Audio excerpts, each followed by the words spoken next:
Hello, my friends, and welcome to another edition of Uncle Henny's Campfire Stories. Ooh.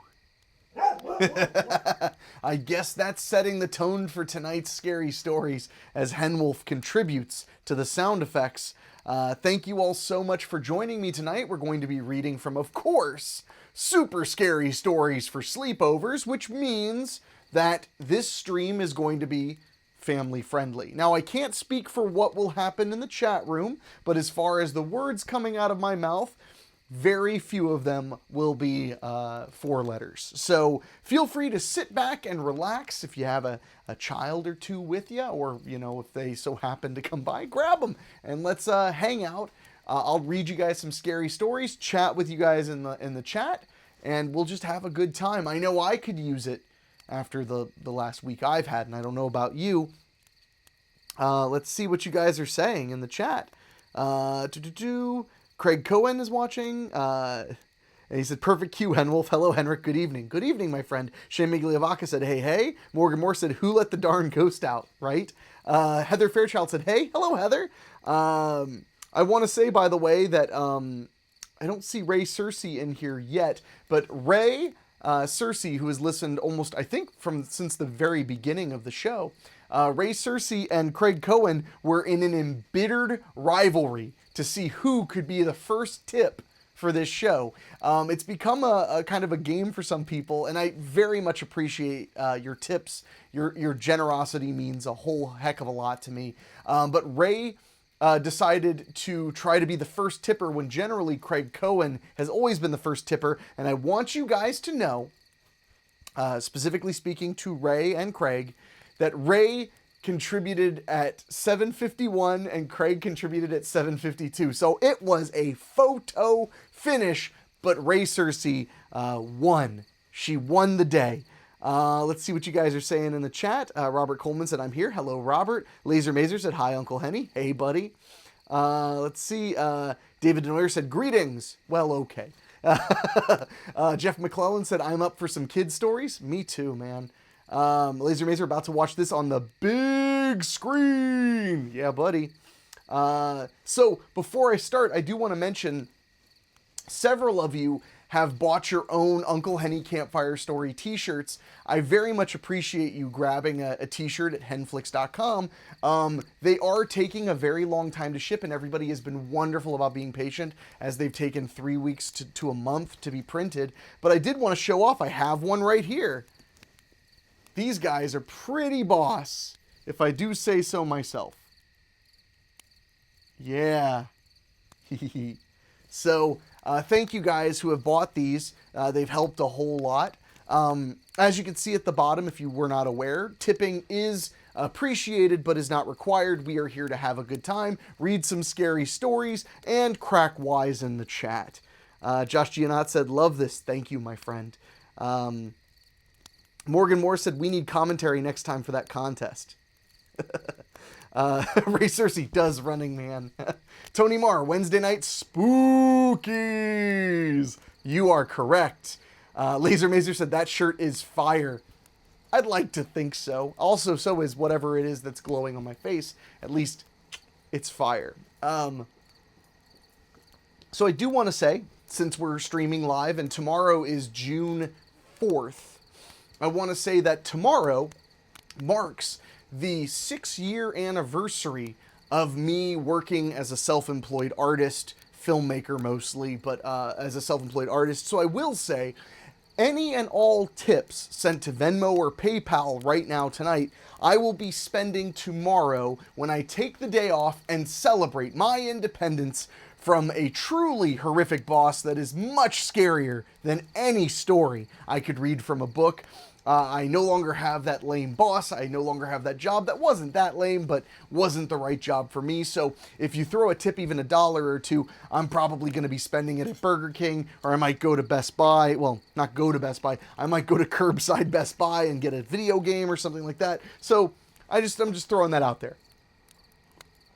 Oh boy, man, the chat is popping. Shane Migliavacca said, some kids are about to die. Keith Tomlin said, the shirt has a picture of you on fire. I'm in. Tony Janot said, hey, Henrik. Hey, Tony. Let's see. Tony Janot said, happy 6 years. Thank you. Morgan said, happy anniversary. Thank you. Ray Cersei said, that's amazing. I can't agree more. I think it's amazing, too. Chloe Lambin said, this is great. You can be the next Joe Bob Briggs. You know, Chloe, sorry. You should ask David Denoyer to post in the chat.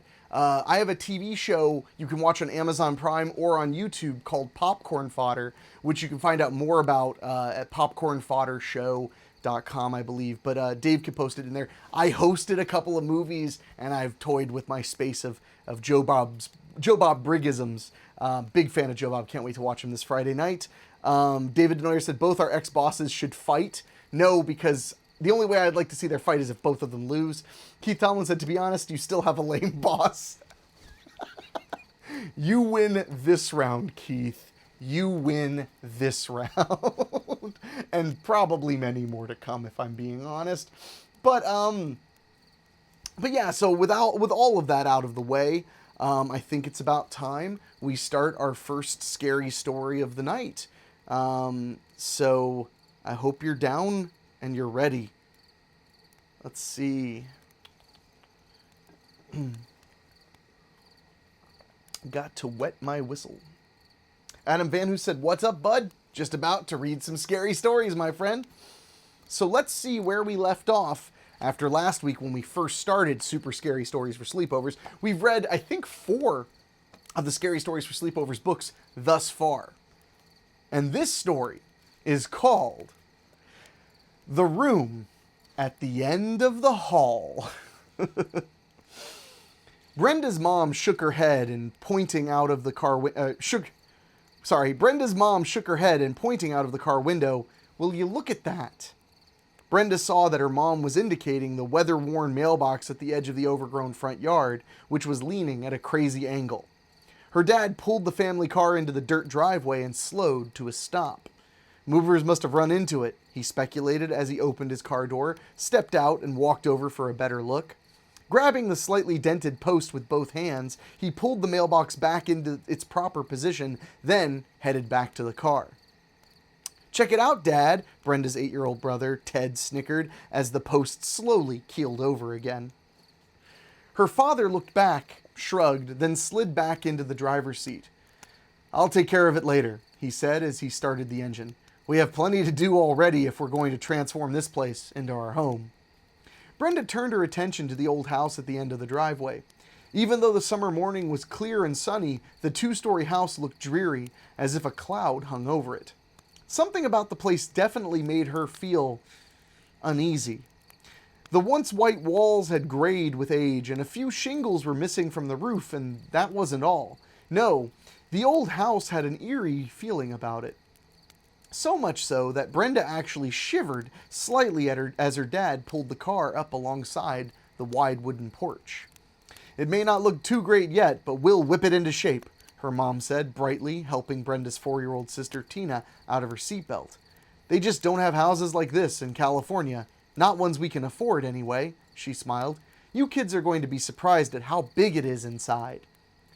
Don't mention California, Ted said with a pout. I still don't understand why Dad can't be a doctor there. Brenda watched her mother stiffen slightly as a frown tugged at the corners of her mouth. We live in Iowa now, Ted, she said firmly as she adjusted Tina's pigtails. You'll have to make the best of it. Their dad pulled open the screen door, fumbled with his keys for a moment, and then unlocked the front door. Voila, he said, pushing it open with a flourish. Our new home. Brenda's footsteps echoed on the hardwood floor as she stepped inside. She was surprised at the size of the entryway that led into the huge main room. Wow, this is great, she said sincerely. Are the bedrooms upstairs? Then she glanced sideways at her brother. I get first pick since I'm the oldest. Ted started to protest, but their dad cut him off. That sounds fair to me, he said. Cool, Brenda exclaimed as she worked her way around the stacks of cardboard boxes to a wide staircase that rose along the wall to the right of the front door. I'm going to pick out my room right now. Gripping the smooth, curved banister, Brenda counted the stairs at one by one as she went up. At the 22nd step, she found herself in a long hallway with several doors on either side, all opened, except for the one at the end. Making her way down the hall, she stopped and stared at the closed door. Suddenly, a weird feeling passed over her, and for just a moment, she felt drawn to the room. She swayed slightly as if she might lose her balance. "Whoa," she said aloud, thinking that maybe she had run up the stairs a little too quickly. The uncomfortable feeling passed. Brenda turned and went back down to the hall to inspect each room, until she found herself back at the closed door. An unsettling notion flickered through her mind. "I know this room," she thought. "I've been here before." "That's crazy," she mumbled under her breath, then reached for the knob and turned it. "I've never been to Iowa before." The door opened with a light click and swung silently inward. Brenda carefully studied the room, larger than any of the others except the one her mom and dad had chosen. It was painted a pale blue, and it had 2 large wood-framed windows that looked down onto the backyard. "All right, this looks cool," Brenda said, and moved to step inside. But all at once, the muscles in her stomach inexplicably tightened, and she felt a freakish surge of heat flood through her body. As a bolt of terror raced up her spine, she stumbled backwards, right into a pair of hands that broke her fall. "Ted!" she yelled, half in fear and half in relief. "Who'd you expect? I live here too now, remember?" he said sarcastically. "Now get off my foot, you're not exactly weightless, you know." Brenda moved her foot and scowled at her brother. "Look," she shot back, "it's not my fault we had to move, so don't take it out on me." "Of course not," he said with a smirk. "I wouldn't do anything to upset the family favorite. I suppose you've already picked out the biggest bedroom for yourself, right?" Brenda glanced into the blue room. Something about it gave her the creeps, and she didn't want to even step across the threshold. "No, I want the room right at the top of the stairs. You can have this one if you want. It's the biggest besides Mom and Dad's." Ted narrowed his eyes, suspiciously. "What's wrong with it?" "Nothing," Brenda lied. "I just like the other one better." She tried to cover up her nervousness by changing the subject. "Come on, let's go check out the backyard." By the time she got ready for bed that night, Brenda was exhausted. For hours, the entire family had moved furniture around and distributed boxes to the proper rooms. Even Tina had dragged a small box of toys clumsily up the stairs. Thump, thump, thump. Too busy to think of much else but where to put everything, Brenda hadn't thought about the room at the end of the hall the entire day. But now, in the quiet of her new room, she recalled the creepy feeling she'd had that somehow it had been familiar to her. In fact, just thinking about it made her stomach feel a little queasy, and she tried to calm herself by listening to the sounds of the crickets outside in the tall, dry grass. Then she heard another sound. It was very soft, so Brenda had to strain her ears to figure out what it was. Finally, she realized that someone was crying, and it was coming from the room at the end of the hall. "Ted?" Brenda sat up and listened again. Yes, the crying was definitely coming from her brother's room. Shaking her head, she climbed out of bed. "He really is being a baby about this move," she said to herself. After tiptoeing down the hall, she stood in front of Ted's closed door and carefully put her ear up against it. The sound was much fainter now, as if it were coming from somewhere else. She was about to call out to Ted to see if she could make him feel any better. She was his older sister, after all, and it was kind of her duty. When she remembered his weightless crack earlier in the day. "He'll be okay by tomorrow," she thought, yawning as she walked back to her room. Stretching out on her bed, she made a promise to herself to try to be nicer to Ted until he felt better about the move. Then, just before she drifted off to sleep, she noticed the crying had stopped. "Morning, honey," her mom said, smiling as Brenda entered the kitchen the next morning.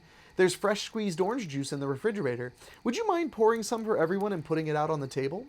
"No problem," Brenda answered, as she took 5 glasses from the cupboard and started to put one at each place. Then she stopped. "Mom, who isn't eating breakfast with us?" she asked. "What do you mean, dear?" her mom responded while buttering toast. "There's only 4 places," Brenda pointed out.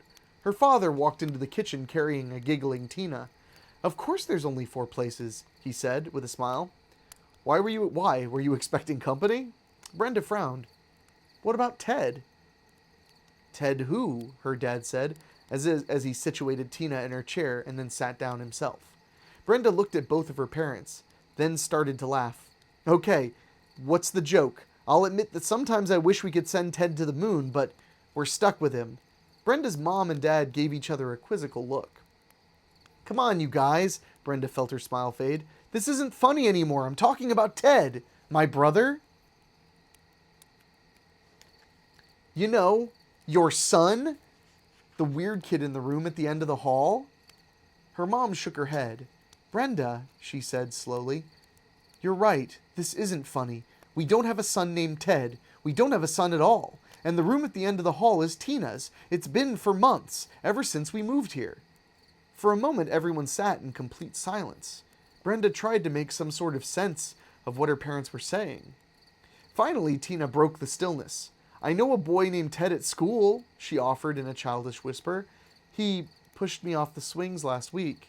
Speechless and about to break into tears, Brenda jumped up from the table and raced from the kitchen. As she ran to the stairs, she could see that there were no longer any boxes in the living room.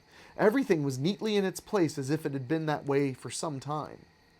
At the top of the stairs, she stopped. Her head was spinning. She lurched to the end of the hall and opened the door to the room. Inside, she saw Tina's small bed with a sky blue comforter on it. At the windows were roughly blue curtains, and a shelf unit on the opposite wall was lined with dolls and stuffed animals. Her parents were right. This was definitely Tina's room. But how can this be? She whispered, noticing that there was something else, too. A faint smell of charred wood and ash. You see, Brenda's dad said, softly as he walked up behind her and placed his hands gently on her shoulders. Brenda didn't even try to wipe away the tears that were running down her cheeks. This is crazy, she moaned. I don't understand what's happening. Her father smiled and gently turned her face toward his. It isn't crazy, honey, he said. You're obviously upset about something. He paused, then wiped a tear from her eye. I tell you what, maybe you're just tired. You've been working very hard at school. Why not just take the day off and stay in bed? Once you've rested up, everything will be fine. He gave her a warm hug. Listen, I've got plenty of work that I can do here, so you won't be alone. My partner can see my patients today, okay? So should I go call my office? Brenda didn't answer, and she didn't resist as her father guided her back to her room. She suddenly felt extremely tired. It's just a dream, she thought as he tucked her into bed. I'll wake up soon and everything will be back to normal. It was early afternoon when Brenda woke. She slipped out of bed and tiptoed to the top of the stairs. She could hear her father's voice. He was in the den downstairs talking on the phone to someone at his office. Turning, she moved cautiously to the room at the end of the hall and peeked inside. Everything was as it had been that morning. Next, she slipped into her parents' room. Against one wall stood a large oak chest of drawers. On the chest was a handmade lace runner, 3 cut crystal perfume bottles, a small wooden bowl where her dad kept the change he emptied from his pockets, and a collection of family photographs in pretty frames. She looked at one photo after another and saw the smiling faces of her mom, dad, Tina, and herself, but there were no photos of Ted. Returning to her own room, she dressed quickly and hurried downstairs. When she opened the kitchen door, it was remarkably cold outside for summer, but then she remembered that if several months had really gone by, it could be fall or even winter. She grabbed her jacket from a hook by the door and slipped out. Running to the garage, Brenda looked inside. Well, at least her dad's car was there, along with her bicycle and Tina's old tricycle.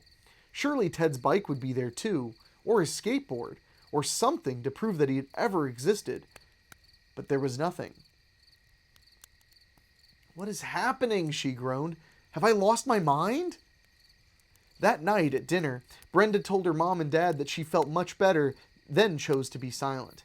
It wouldn't help to have them thinking that she was nuts. Keeping quiet until she figured out things seemed like the answer. Tina chattered about her busy day at preschool, and her mom talked about the new project she was planning at the university. Every once in a while, Brenda noticed her parents glance at her and then look worriedly at each other. Trying to appear as normal as possible, Brenda helped with the dishes after supper. Then, claiming to be tired, she asked to be excused. As she trudged up the stairs, Brenda noticed that she was actually very exhausted. In fact, she had a little trouble breathing, and what she did take into her lungs had the scent of something burnt. She looked around for signs of smoke, but there were none. Trying to shrug everything off as just her imagination, she climbed wearily into bed, but there was no way she could fall asleep. Instead, Brenda lay awake for a long time, listening to her parents put Tina to bed in the blue room at the end of the hall. Ted's old room. She heard the television go on for a while, and soon all was quiet. After a few more minutes of staring into the darkness, Brenda finally drifted off into a light, troubled sleep. But just a few hours later, after a lot of tossing and turning, Brenda opened her eyes. Once again, she heard someone crying softly down the hall. She looked at the glowing numbers on her digital clock. It was 12:03. "Tina," she whispered, sitting up as she heard the cries growing slightly louder. It sounded as if her little sister was sobbing, just like Ted once did. A shudder ran through her and she leaped out of bed. Quickly running down the hall, she threw open what was now her sister's door. The smell of smoke and soot stung her nostrils, and she recoiled in terror. "Tina!" she screamed, but somehow she couldn't force herself to cross the threshold into the darkened room. Deep inside, she knew she had to. Her little sister was in danger, but instead she reeled back against the wall, helpless. Suddenly, the light in the room snapped on, and both of her parents were beside her. "Brenda!" her mom cried, trying to hold her as Brenda squirmed away. "What's wrong, honey?" "It's Tina!" Brenda screamed. "You've got to help her! Didn't you hear her? She needs our help!" Her father grabbed her by the shoulders and gripped her hard.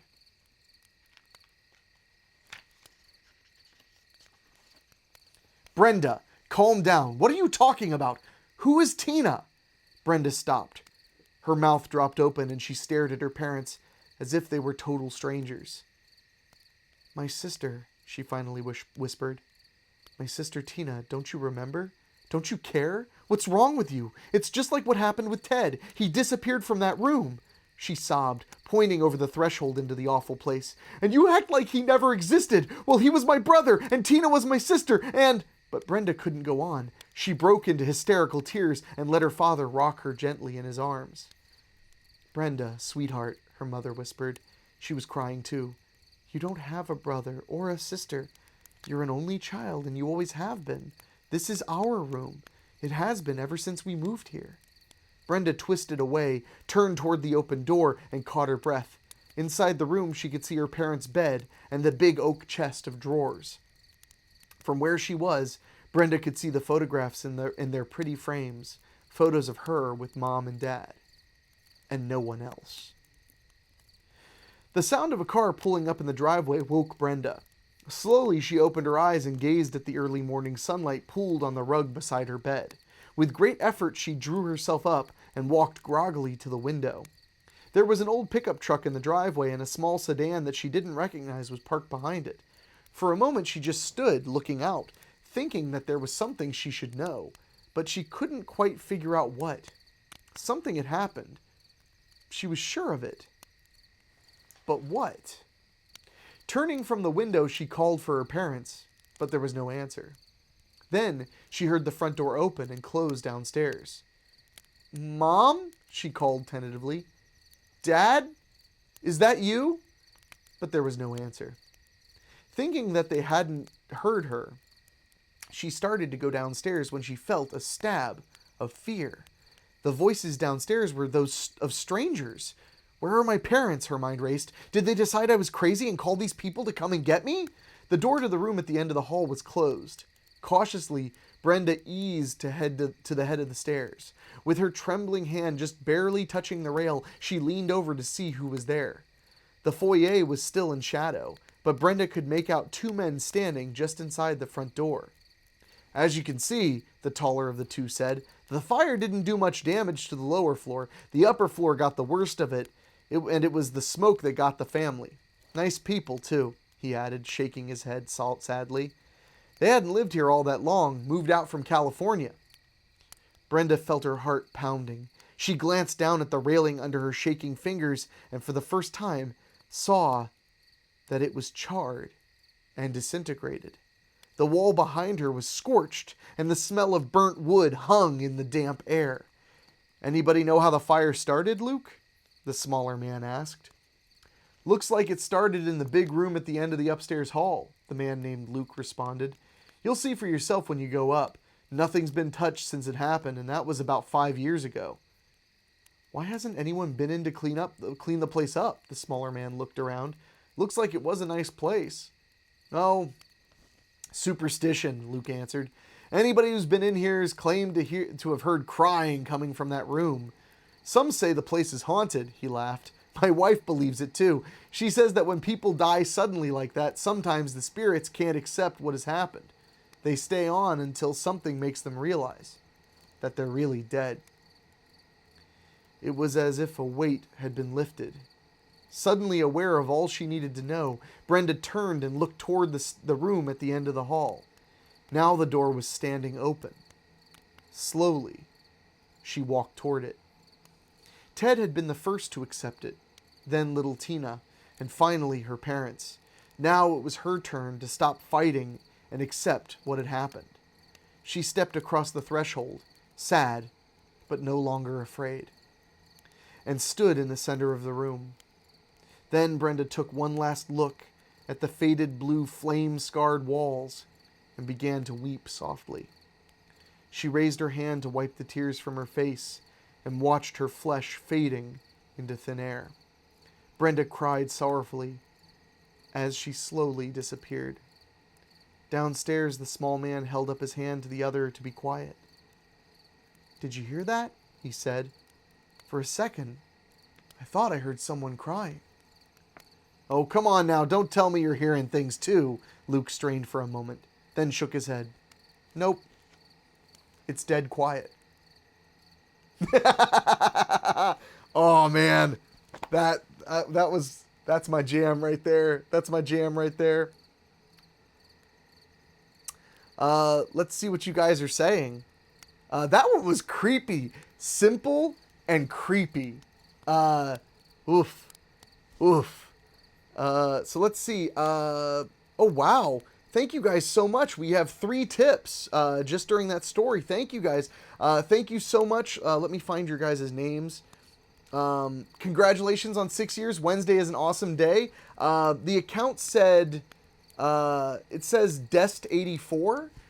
So thank you so much. If you are still in the chat, raise your hand and I'll be happy to thank you properly. Also, Shane Migliavaca, thank you so much. He said, enjoy your anniversary. I really appreciate it. I actually call June 4th Independent Day because that's the day I became independent. And then, of course, it's easy to remember because the 4th of July is, well, you know. And thank you so much, Bill Green. Thank you so much. And he said, being crazy cool. I really appreciate it, you guys. Thank you so much. Let's see what you guys are saying in the chat. Oh, I was thirsty. Okay, let's see. Goodness, you guys said a whole lot. Here we go. Keenan Pryor said spooky, and Shea Migliavaca said he's feeling California. Morgan Moore said, oh, hi, Brenda. Insert Tommy Wiseau voice. Heather Fairchild said, the parents always seem to seem suspect in these stories, right? Well, you know, they're stories for scary sleepovers, so, I mean, the scariest person that could be your enemy would be your parents. Ray Cersei said, did he call her fat? Rude. That boy was very rude. Patrick Lamba, aw, ma'am, Uncle Henny's Story Hour theme song plays. Keenan Pryor, good story so far. I liked it. Ray Cersei, oh man, Ted gone? Shane Migliavaca, Ted's dead. Tony Marr, yep, Ted's dead. Morgan Moore, it's always someone named Ted in spooky stories. You're right. You're absolutely right.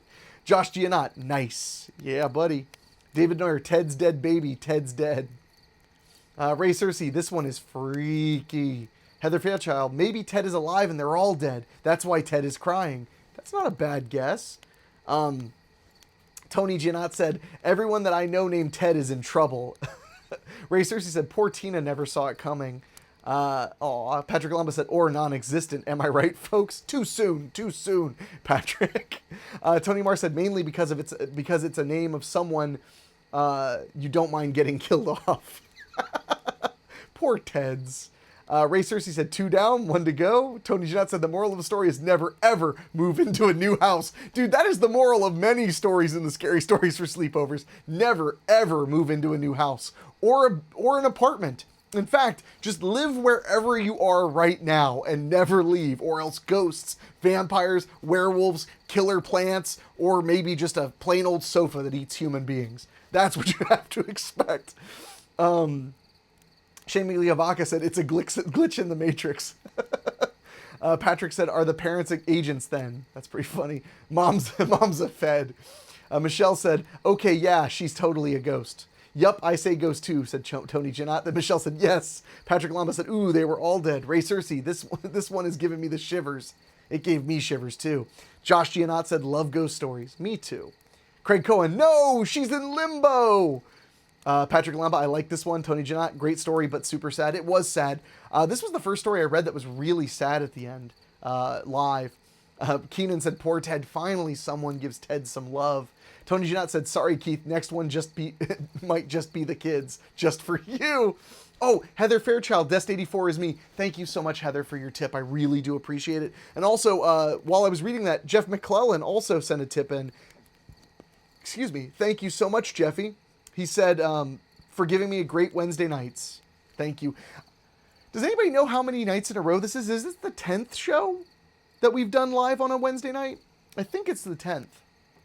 So, woof, I am getting a little bit of a dry mouth, so I am going to fuel up. Shouldn't goof like that. I'm like getting water all over my pants. Oh, I'm sorry. Pinkies up. Oh, boy. Oh, Rebecca Randolph, I almost missed this one, said, this reminds me of the movie Haunter. I think I've seen that movie. Tony John said, definitely one of the best ones you've read in all these weeks. I would agree, this one was fun. Patrick Lamba said, this was more than just a scary story, needs to be adapted into a film. It would be a cool film. It might be hard to stretch out all of those beats into a 90-minute film. It would be a really solid short for sure. Well, that was tragic, but good Lord, did I enjoy it. That's what Morgan Moore said. Ray Cersei said, dang, this was good. Oh, Alex Harker. Hey, Henrik. Hey, Alex. Thank you for sitting in with us for a minute.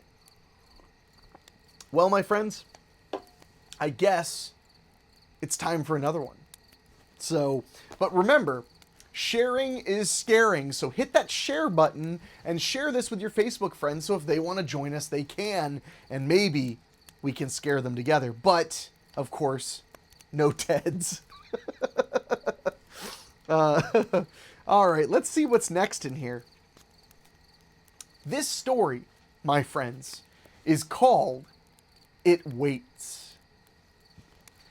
The photo on the front page of the local paper was dark and grainy, but the headline above it was very clear. Silver Bay Monster caught on film.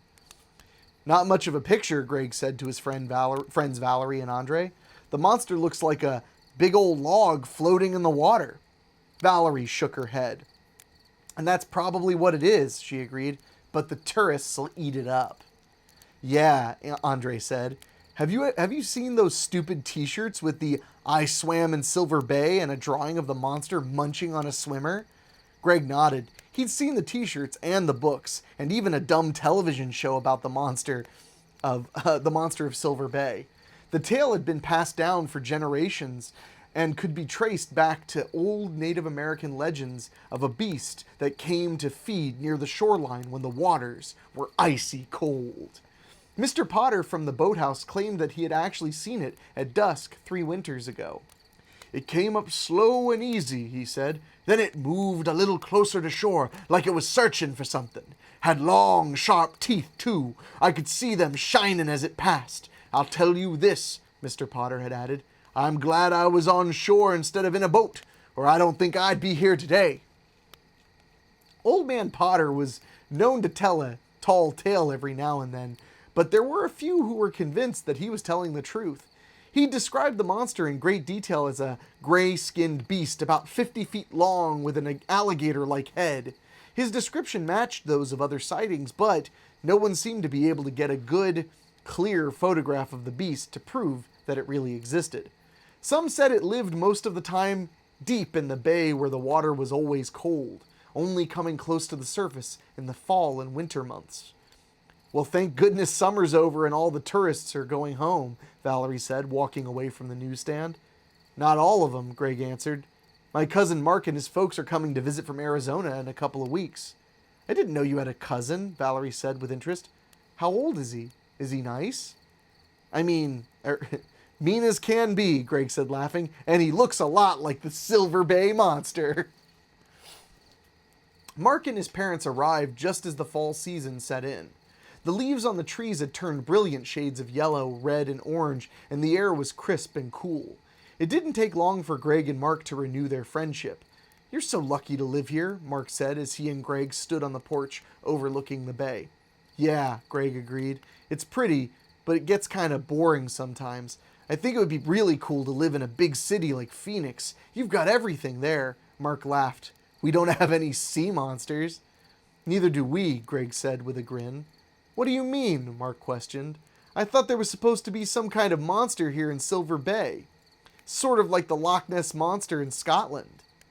Greg shook his head. That's just an old story. Mark's voice took on a serious tone. But I heard that quite a few people have vanished out on the bay. That's true, but the monster thing is just hype, Greg assured. Fall and winter conditions in the bay can be dangerous for boaters unless they really know how to handle it. The water is very cold and deep. If someone were to fall in and drown, that person's body would probably never be found. But, he added, with all the tourists gone, the bay isn't so crowded now. This really is the best time to go out and have some fun. He looked at the early afternoon sunlight shimmering on the water. Do you want to see for yourself? My buddy Andre has a boat. We could all go out for a sightseeing tour. But I thought you said it could be dangerous, Mark said hesitantly. Are you sure your folks won't mind if we go? It isn't risky if you know what you're doing, and we won't tell my folks, Greg said with a wink. We'll just take a short trip and be back before supper time. An hour later, Greg, Mark, and Andre and Valerie were cruising along in the small boat just off the shoreline. I'll take us around the point, Andre called out above the rumble of the outboard motor. He picked up speed and nosed the boat into deeper water. Soon, they rounded the long, tree-covered spit of land, entered a secluded cove, and turned back toward the shoreline, which was a tangle of trees and undergrowth that grew to the very edge of the water. Andre expertly guided them around a bare little islet that peaked just above the surface. Greg pointed to the low, wide hump of sand. That's Goose Bank, he explained. At high tide, it's underwater. People don't know better. They get hung up on it sometimes. We have to stay in the channel here. It's a lot deeper. What about that over there? Mark asked, pointing to a spot a few hundred yards away. Is that another bank? Greg turned to look. What are you talking about? Mark shielded his eyes from the sun. I guess I'm just seeing things, he said sheepishly. It's gone. Maybe it was the creature, Andre offered with a grin. This would be the perfect place for it. Deep water, close to the shore. Maybe we could get a better look. You have your camera with you, don't you, Mark? Stop teasing him, Valerie said with a shudder. The monster is the last thing I would want to run into. Anyway, it's getting late. We should get back. She's right, Greg agreed. Oh well, Andre said with a mock disappointment. Maybe next time I won't come out with a bunch of chickens. He started to turn the boat in a wide circle, but suddenly it stopped with a jolt, and the motor died. Oh no, Greg moaned. You didn't hit the bank, did you? No, I didn't hit the bank, Andre said, scowling. There must be something floating. Maybe it's a log or... Look! Valerie cried out before he could finish. There is something in the water. The four watched in fear as a dark shadow circled slowly under the boat. Greg leaned away from the edge of the boat. No, there are no sharks. Andre, you better get that motor started. Right, Andre said quietly. He yanked firmly on the starter cable once, twice, and even a third time. On the fourth pull, the motor finally sputtered to life, and as it did, the water a few feet away started to bubble and churn. Something's stirring up the water, Valerie called out nervously. Let's get out of here. All at once, something huge broke the surface. Yeah! Andre screamed as an enormous scaly head rose into the air, causing a wave of cold water to slosh over the edge of the boat, drenching everything and killing the motor. In a panic, Andre stood to get a better grip on the starter cable, causing the little boat to sway violently. Suddenly, he was pitched into the dark green water, and the monster instantly submerged. Then everything was dead quiet, except for the wavelets slapping against the side of the rocking boat. "We've got to help him," Valerie cried, but there wasn't a ripple in the water, and the kids were too afraid to jump in. "Andre's gone," Greg said flatly. "The monster really does exist." Mark gazed down wide-eyed at the water. "What are we going to do?" he whimpered. Without answering, Greg slid toward the motor and tried the starter cable a few times. "The motor's flooded," he said finally. "We're not going anywhere." Valerie looked toward the shore. "All we have to do is wait. Someone will come looking for us," she said hopefully. Greg shook his head. "No one saw us take the boat. Nobody knows we're here." "Well, we can't just sit here," Mark said, trying hard to control the trembling in his voice. "What if that thing comes back? We're soaking wet. We'll freeze to death if we stay out here all night." "Mark's right," Greg answered. "We're going to have to try to swim for it. It's only 100 yards or so to shore." "Are you out of your mind?" "We're no safer in the boat," Greg yelled. "Swimming to the shore is our only chance." "Well, I won't do it," Valerie insisted. "I'd rather freeze. I won't get in the water with that thing out there." Greg looked at Mark. "We can make it," he said with determination. "I'm going to go for it. Are you going in with me?" Shaking with fright and cold, Mark finally nodded, and the two boys slowly eased themselves over the edge of the boat. Then, as quietly as they could, they headed toward the shore. The water was painfully cold, but Greg willed his body to keep moving, his eyes fixed on the shoreline. They hadn't gotten but a few yards when they heard Valerie scream. The two boys looked back and saw the water swirling around the tiny boat. Suddenly, it was tossed into the air. It landed upside down on the surface in a resounding slap, and Valerie tried to clamber up onto it.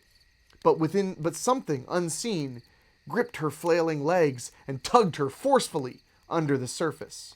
"Swim!" Greg shouted to his cousin, but it was too late. The water was already growing darker beneath them and in front of them. Something was between them and the shoreline. "It's out there!" Mark cried. But before he could finish, he disappeared. Greg began to swim with every bit of energy he had. His arms churned across the surface until all at once he felt something solid beneath his feet. Crying hard, he dragged himself onto the shore and looked around. "Oh no!" he wailed. He made it to land all right, but to Goosebank. The tide was rising, and soon the bank and Greg would be totally submerged. As the waves lapped closer to his feet, Greg called for help. But there was no one to hear him. No one but it. Oh boy. Okay, that one gave me the goosebumps. Oh man, let's see what you guys were saying about that one.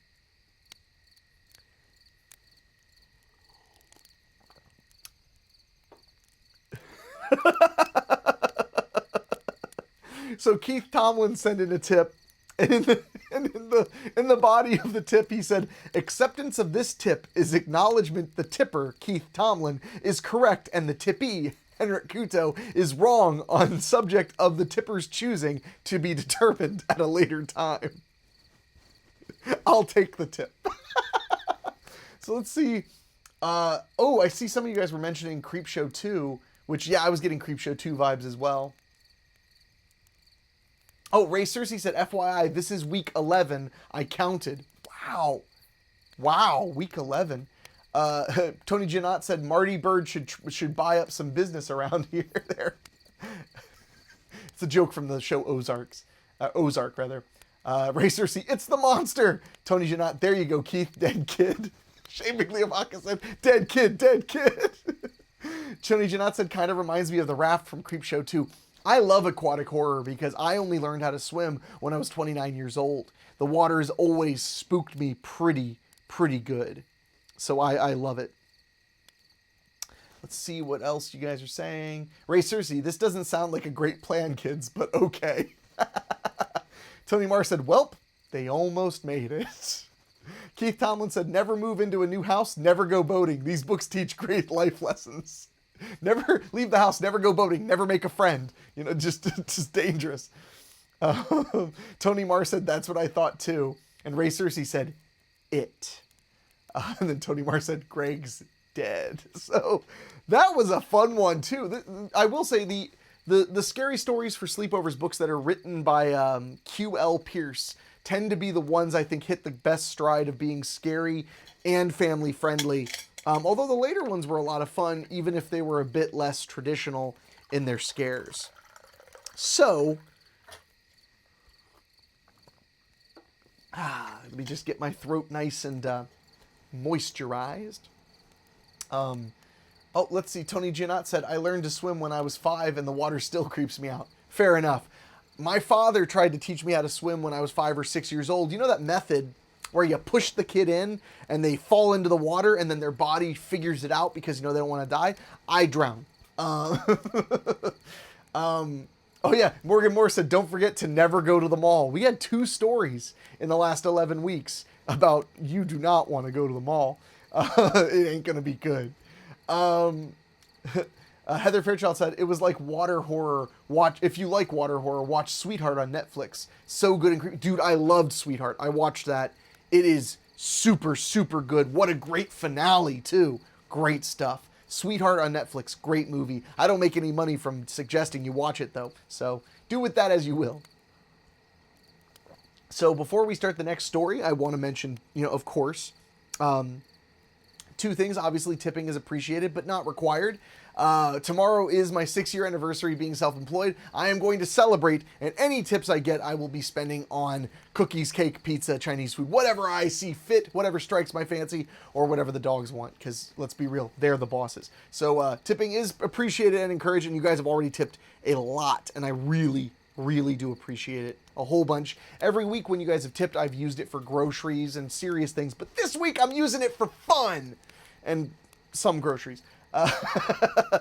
So, but also remember, sharing is scaring. So hit the share button and put a little comment in there and put, you know, hey, watching, you know, fun stories with people, you know, kid friendly, whatever, you know, tell people what you're doing and tell them why you think they might want to join us, because we could all use a little escape, especially right about now. I know I could. So, Tony Giannot just said, how about your next movie is Boggy Creek versus the monster from the last story? You know, Bigfoot was a little bit of a prima donna, but I'm not entirely opposed to working with Bigfoot again. Someday. For those who don't know, I directed a television series called Boggy Creek the Series, which you can stream right now on Amazon Prime. So let me just get a little bit, this light is flickering a little bit and it's worrying me. I think it'll be fine. Get a little bit more water on my whistle and then we'll start another story. I think we're having a rockin' night of stories. First one was really creepy, really sad. The second one was exciting and scary. Yeah. David Denoyer said, you go to heck, Kuto. David might have played the Sasquatch the majority of the time. All right. So, my friends, let's do this. Tony's not light. You mean that's not a real fire? Oh, no, the fire is fine. I was talking about the moon over here that never moves. One of these days, I ought to take a picture of the set so you guys can... But I don't know if I want to ruin the illusion. Although, because people already called me out on it, because, you know, now that it's summer, people are like, where the heck are you that it's nighttime? Well, I'm in the hearts, minds, and imaginations of everyone. And it's perpetually night there when it's time to get scared. All right. Smidge more water, and then we'll do this thing. Because we got more stories. We'll go till at least 9:30, maybe 10 o'clock if my voice holds up. It's always a guessing game with my voice, you know. Sometimes it lasts really hard and sometimes it gets a little rough. That spray does help. All right. Here we go, my friends. What do we have here? Ooh. Looks like we're going to have another moral to learn after this one. Don't move your house. Don't go in the water. Don't go to the mall. This story is called The Roadside Attraction. Julianne thumbed through the magazine she had been reading in the backseat of the family car. On the final page, she found what she wanted. It was a listing of fun magic paraphernalia to send away for. Julianne loved magic, and she loved to astonish her friends. She was just starting to fill out the order form when her mother asked if she was hungry. Julianne nodded. Yeah, I could go for something to eat. Well, I could sure use a break, her dad chimed in from the driver's seat. I need to stretch my legs. It was a long drive home from Yosemite to Chicago, and they still had hours to go. As they looked for the next exit, they passed a billboard that announced, "See the amazing alien beast at the River Run Diner and Trading Post. Next exit." "Let's stop there," Julianne pleaded.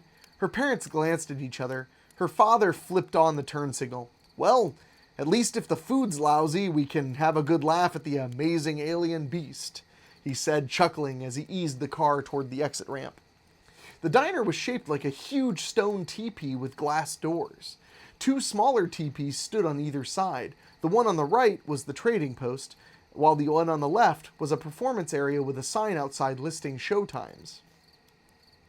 "Looks like we're just in time for the last show," her dad said as he ushered Julianne and her mom toward the building on the left. "Afterward, we can get a bite to eat at the diner." The inside walls were draped with velvety red curtains, and several rows of chairs faced at a small stage. "Have a seat wherever you like, folks," offered a small red-haired man in jeans and a faded cowboy shirt. "Alonzo the Great will be appearing any minute now." Julianne noticed that the man emphasized the word appearing, and she had visions of a mysterious man in a dark cape materializing before them in a puff of smoke. Sitting in the front row with her parents, she looked around. There were only 5 other people in the audience. The lights dimmed, and Julianne heard her mom gasp. A costumed figure was standing in the spotlight just as she'd imagined, seemingly out of thin air. The couple behind her applauded politely, and the man on stage bowed. "Thank you," he said in a slightly distorted voice. "Great makeup job," Julianne's dad whispered. "He looks positively out of this world," her mom agreed.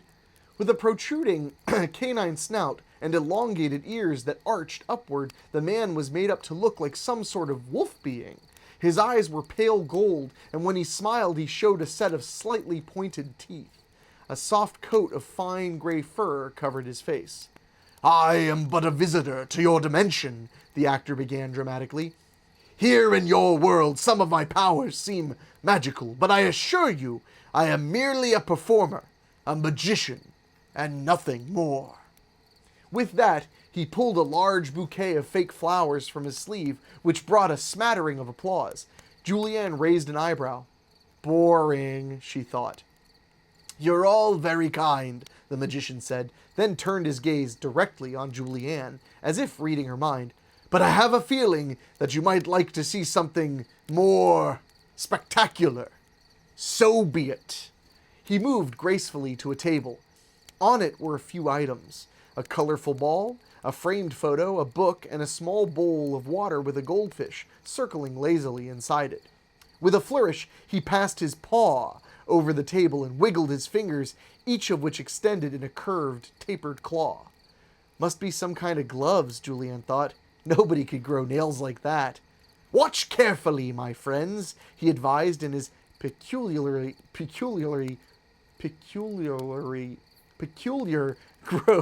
rhythmic tone. "You will be amazed." Suddenly, Julianne became aware of an unusual, sweet scent in the air, and she forgot about everything except what was happening on the small stage. There, right before her eyes, the items were fading from view, one by one, very slowly. First, the ball disappeared. Then the photo and book followed. Finally, the fishbowl vanished, leaving the goldfish swimming in midair. Then, it too disappeared. No one made a sound. "Please, my friend," the magician said, gesturing to a heavy-set man sitting near the door. "Come and see for yourself that your eyes are not deceiving you." The man stood and lumbered onto the stage. He ran his hand over the table, then looked closely at the floor underneath for trapdoors or mirrors. "I'll be darned," he said, rubbing the back of his neck. "They sure are gone. How'd you do that?" The magician smiled, exposing his sharp teeth. "I assure you," he said, "the items are all residing safely in my own dimension. In fact," he added with a wink, "at this very moment there is an audience there that is just as surprised to see the objects appear as you were to see them go." Everyone laughed, but Julianne felt a creepy tingle down to her toes. There was something strange about the magician, who was now raising his hand with a flourish, giving a short bow with more enthusiastic applause. "Thank you, one and all," the magician said grandly. "Okay, folks," the red-haired man in jeans called from where he stood near the door. "Now the griddle is hot, the trading post is open, and we'd be quite pleased if you'd join us. But first," he added, motioning toward the stage, "you're welcome to take a look around." Julianne, who had turned with the rest of the audience to listen to the man, looked back to the stage only to find that the magician had vanished. "That's quite an act," her dad said as they walked toward the diner. "Though the bit about the other dimension is a little weird, I still wonder why the guy is working in this out-of-the-way place. It seems as if he could do better." In the diner, Julianne picked at her tuna sandwich, no longer hungry. All she could think about was the magician's act. "I'll never be that good of a magician," she thought. "Unless... Excuse me," she said to her parents. "I'm going to find the restroom. I think it's outside." But once outside, Julianne headed away from the ladies' room and hurried to the performance area and ducked inside. Now that it was empty, the place had an extra eerie quality about it. Julianne took a deep breath. She could still smell the sweet scent she had detected earlier. Walking around the room, she ran her fingers along the crimson curtain. "I wonder where this goes," she mumbled as she parted the curtain and saw a tiny passageway behind it. A light shone from a small room at the end. Creeping quietly along the passageway, she reached the lighted area and peeked in just in time to see the magician spray himself from head to toe with a dull red fluid that came from a crystal container. Instantly, the familiar sweet scent she'd smelled in the performance area flooded the room. The magician set the container on a low shelf, then faded from sight. For a moment, Julianne wrestled with a sudden urge that came over her. She had to have the spray. Quickly stepping into the room, she tiptoed toward the container and that had just laid her hand on it when... "What are you doing here?" a small red-haired man demanded angrily. He was the one that had announced the performance. Julianne turned to face him. I was looking for the restroom," she said finally. Her thoughts were spinning. Could he see what she was up to? The man stared at her for a moment and then said, "I don't like people snooping around my place. The restroom is in the main building. Now get out of here!" Sorry," she replied, smiling weakly.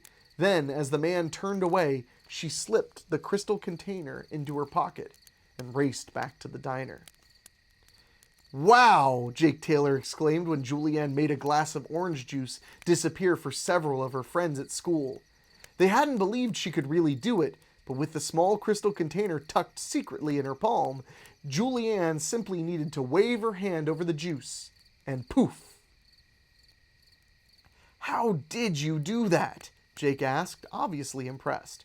"Oh," Julianne answered coyly, "it's just something I picked up from a colleague while I was on the road." "Does it work on people?" Jake's sister Karen asked. "I suppose," Julianne responded thoughtfully. She remembered watching as the magician faded from sight. "Maybe I'll show you that tomorrow." Later that night, Julianne paced sleeplessly in her room. "It would be the best trick in the whole world," she muttered under her breath. "Imagine me actually making a live person vanish into thin air." She picked up the crystal container, then set it down on her dresser once again.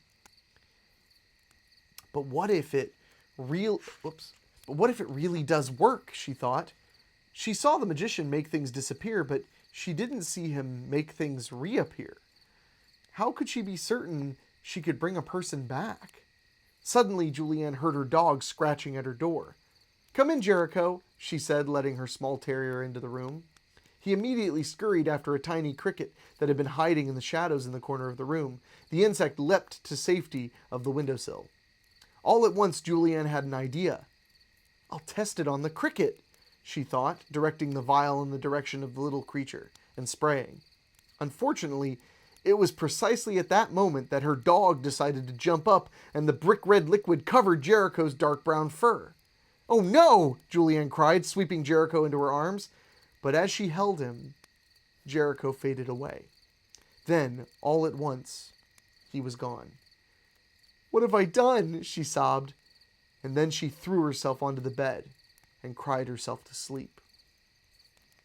When she woke in the morning, Julianne rubbed her red, swollen eyes. "It's all my fault," she whimpered, gazing sadly at the empty dog bed in the corner of the room.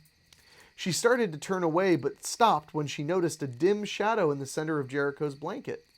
As she watched, the shadow slowly took shape, until Jericho reappeared. "You're back!" she exclaimed, hugging the bewildered dog. "The effect must wear off on all living things." The dog gave her a confused glance, then curled up on the floor and began to lick its fur. Henwolf's getting involved. Julianne picked up the container. "I've got to do this before I lose my nerve." "Here goes," she said with a smile, and directed the spray toward herself. For a moment she felt sick to her stomach, like she did when she rode the whirligig at the fair. Everything around her was hazy and hot. She gasped for air and tried to focus her eyes. Slowly, a strange room began to come into view. She was on some sort of raised platform, and there was a spotlight shining down on her. She tried to see into the shadows beyond. There were lots of people sitting in rows of seats. They were all screaming. She took a step toward them, and a small child in the front row began to cry. But it wasn't like any child she had ever seen before. As her vision cleared, Julianne saw that it had wolf-like features, yellow eyes, and a mouthful of tiny, sharp teeth. Soft gray fur covered its face and hands. "What is going on here?" she shrieked. "Where am I?" All at once, someone gripped her firmly by the arm and tugged her to a curtained room near the stage. "I knew this would happen," the wolf-like man said in a distorted voice. Julianne stared in astonishment. "You're the magician from the diner," she whimpered.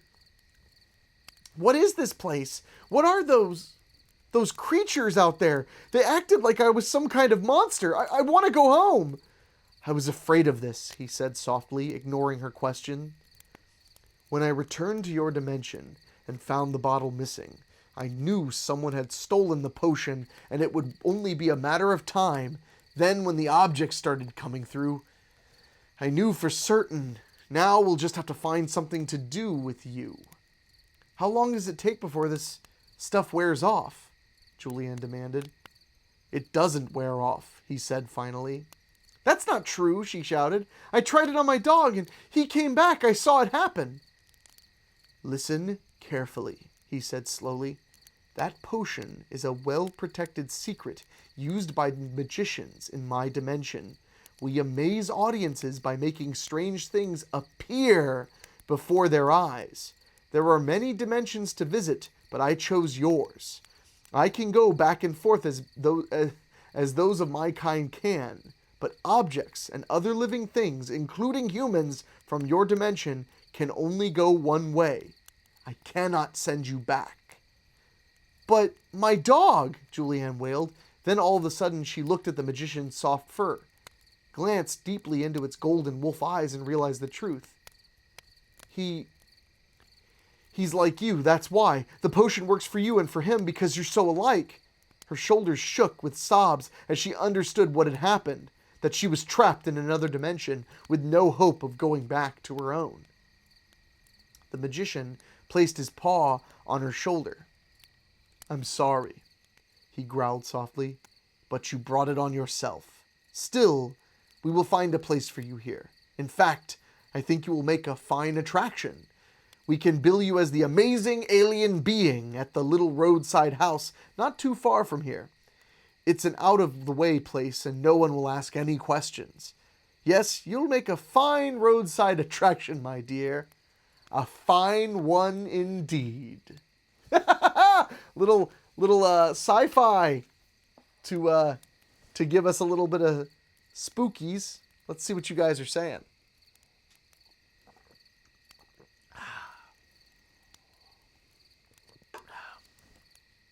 Okay. Uh, da, da, da,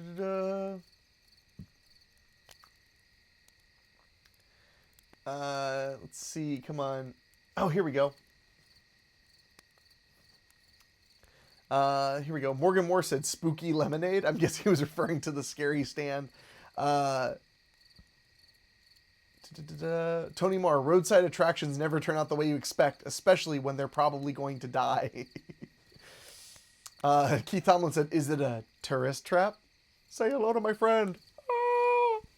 Shane Migliavacca said, Dr. Satan. Michelle Antisocial said, oh no, don't be mean to the magician. Your head will deflate like a balloon. Then she said, that story really messed me up. That was a great story. Yeah, magicians are pretty harsh in this series of books. Heather Fairchild said, this girl about to make herself disappear forever. Not wrong. Jamar Calhoun, orange juice, not Sunny Delight. Lame. He should have made that purple stuff disappear that's always in the commercial. Who knows what that stuff is?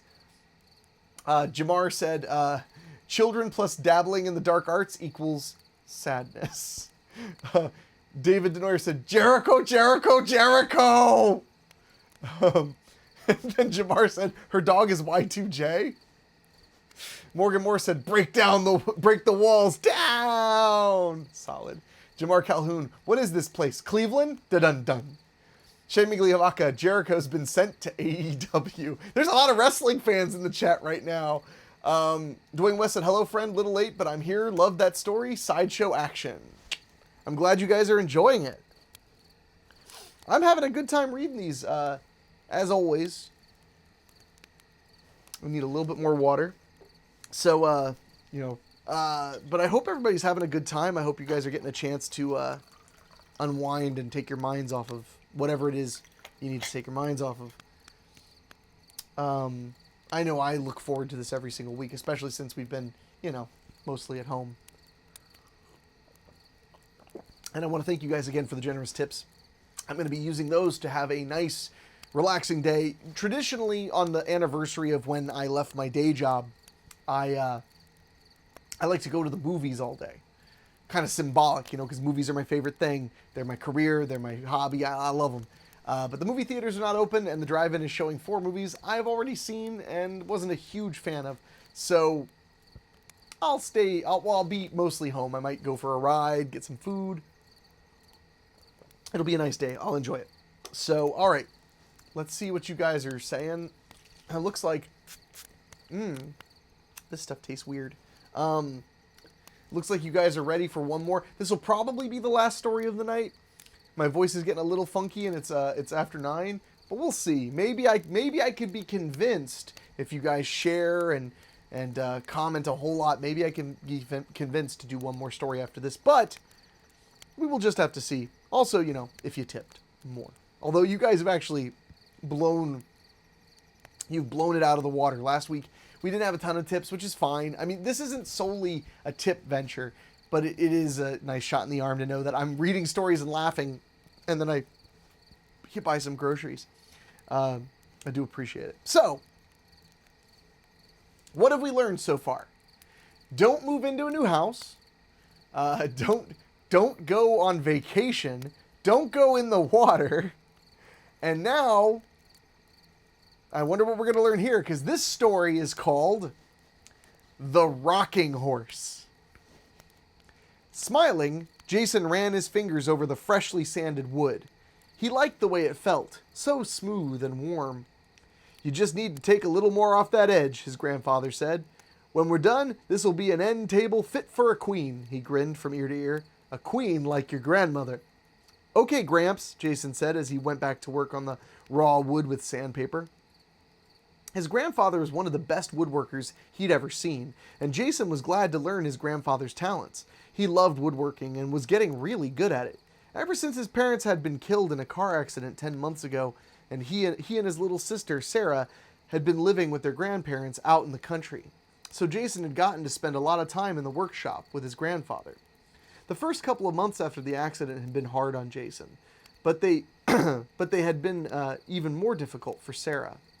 Their grandparents were living on a pension and could barely afford to provide for themselves, let alone feed and clothe 2 kids. There was little money left over for extras. Like birthday presents, Jason thought to himself as he sanded the leg of the table. Sarah's 5th birthday was in a month. It would be the first one she would celebrate without their mom and dad. And Jason knew it was up to him to try to help his sister cope with their absence. "Gramps," he said, looking up, "I've been thinking about Sarah's birthday." His grandfather nodded. "Me too. Your sister can't seem to talk about anything else, unless she's talking about that fancy rocking horse in the window of Samuelson's toy shop." "Well, I want to do something special for her," Jason said, "and since the horse in the toy shop is more than $100, I thought if you had some extra wood, I'd just make her one." Jason's grandpa smiled and put his hand on the boy's shoulder. "That's a really nice idea. I could help you, if you like." "Thanks, but no, Grandpa. I'd like to do it myself." "I understand," the elderly man said, proud that his grandson wanted to test his own skills. "Let's finish up here and then we'll see what we can find in the woodpile for your sister's horse." 3 weeks later, Jason was nearly finished with the parts for the rocking horse, but he still needed to assemble it. "More pie?" his grandmother asked, just as he was leaving the dinner table to go back out to the workshop. "No thanks, Grandma," he answered. "I've got to finish up what I'm working on." "What are you working on?" she asked curiously. "You've been spending every night out there lately." "It's a secret," Jason said, winking at his grandfather. "I think he's making something for me," Sarah blurted out. "It's something for my birthday, isn't it?" Jason grinned at her. "You'll just have to wait and see." Once in the workshop, Jason frowned as he studied the parts that he had cut and finished so carefully. Everything was ready to assemble and paint, but he still needed a good-sized length of hardwood to make the connecting pegs, the rockers, and the handles on the horse's head. Then he had an idea. Grabbing a handsaw, he stepped out into the summer night. The full moon shone overhead, lighting Jason's way as he cut across the field and headed for the old cemetery. Shivering in spite of the warm night, he stopped at the low iron gate. "Chill out," he muttered to himself. "You've been here 100 times during the day." It was true, Jason had to walk by the place on his way home from school.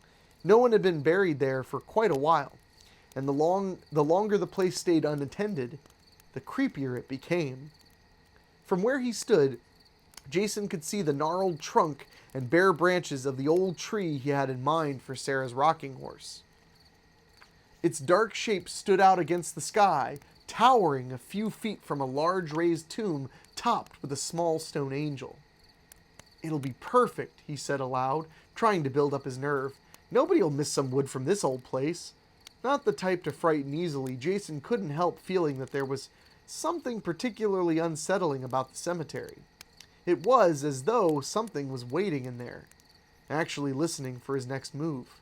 But Sarah's birthday was only 3 days away, and Jason knew that if he didn't get the wood cut tonight, he wouldn't get the horse done in time.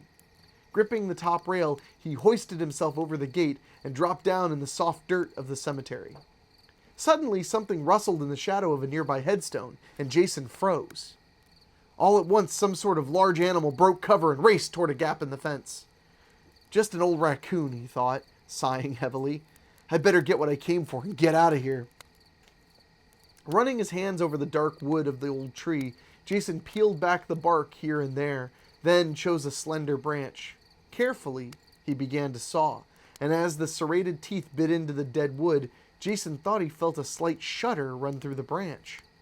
"No way," he muttered to himself, and continued cutting. He was nearly finished when he suddenly had the uncomfortable feeling of being watched. Turning slightly, Jason saw a figure above him. He gasped and almost screamed, but then caught himself. "Get it together, Jason," he scolded himself. What he'd seen was only the stone angel from a nearby tomb. In the moonlight, he could see its cold, pale face staring at him. Shrugging, Jason turned back to the tree and sawed faster. Within seconds, the branch gave way with a pitiful crack.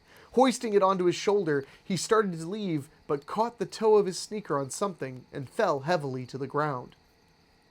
Rolling onto one side, Jason realized that he had tripped over part of a tree root.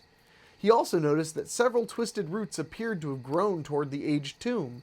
He studied the roots and saw that the tips disappeared under the tomb's pitted gray wall. A carved stone over the rusted gate bore the name of the person inside.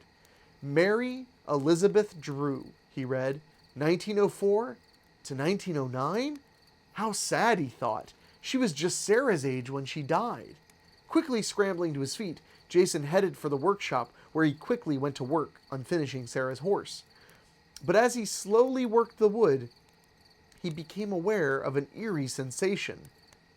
The branch felt warm, almost as if it were alive. "Why, it's beautiful!" Jason's grandmother exclaimed when Jason brought the finished rocking horse into the house 2 evenings later. Sarah had been so anxious for her birthday to arrive that she had gone to bed early, giving the family a chance to make the final preparations for the small party they were throwing her. "Thanks," Jason responded proudly. "I thought that instead of wrapping it, I would just put it out here in the dining room so she can see it as soon as she gets up." His grandfather nodded. "That's a great idea. Sarah is very lucky to have a brother as thoughtful as you." "She sure is," his grandmother agreed, walking over to the horse and tying a large red bow around its neck. "There now, I think we're ready. Maybe we should all get a good night's sleep so we can keep up with Sarah tomorrow." Once in bed, Jason fell quickly asleep, but awoke a few hours later to the distant rumble of his grandfather's snoring. He smiled, wondering how anyone could sleep through it. Grandma and Grandpa are both lucky they're hard of hearing, he thought, his eyes getting droopy, but suddenly he snapped them open again. It was like something gently rocking back and forth on the hardwood floor of the dining room. Had Sarah gotten up early and found her present?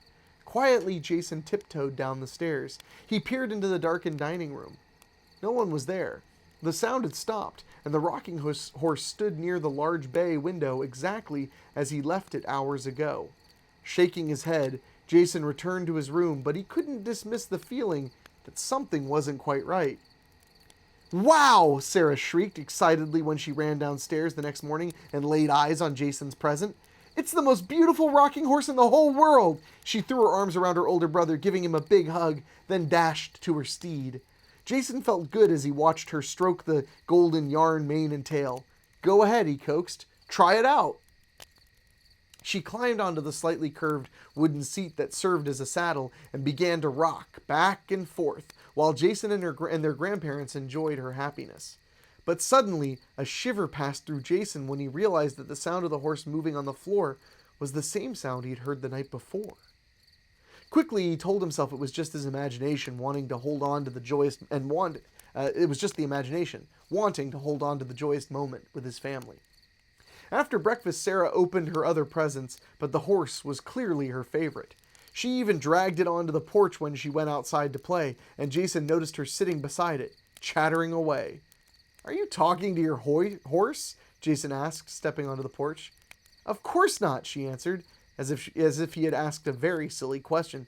"I'm talking to my friend. It's her turn to ride it." Jason looked at the empty saddle and back to his sister. "Oh yeah? What's your friend's name?" he asked with a grin. "Mary Elizabeth," she answered happily. Jason looked at her in stunned surprise. That was the name he had read on the tomb in the cemetery. That night, Jason was awakened once again by the rocking sound, but this time it was coming from Sarah's room. He slipped from bed and tiptoed quietly to her door. He could hear voices inside, Sarah's and who else's? Slowly, he turned the knob and pushed open the door. What he saw made his heart feel as if it would pound right out of his chest. Sarah was standing beside her rocking horse, and seated in the saddle was the shimmering form of a little girl. She was dressed in a long, old-fashioned nightgown. The phantom slowly moved to Sarah's side and glared at Jason. Its eyes glowed angrily. "She's my friend," it warned in a soft, hollow voice. "We are going to be together forever." It took Sarah's small hand in its own translucent one and began to lead her toward the door. Sarah did not protest. "No!" Jason shouted. He lunged for Sarah, but before he could move, something twisted around his ankles, making him fall to the floor. In terror, he saw what gripped him. It was several long, writhing tendrils that had sprouted from the wooden horse. In panic, Jason cried out for his grandparents, knowing they would not hear him.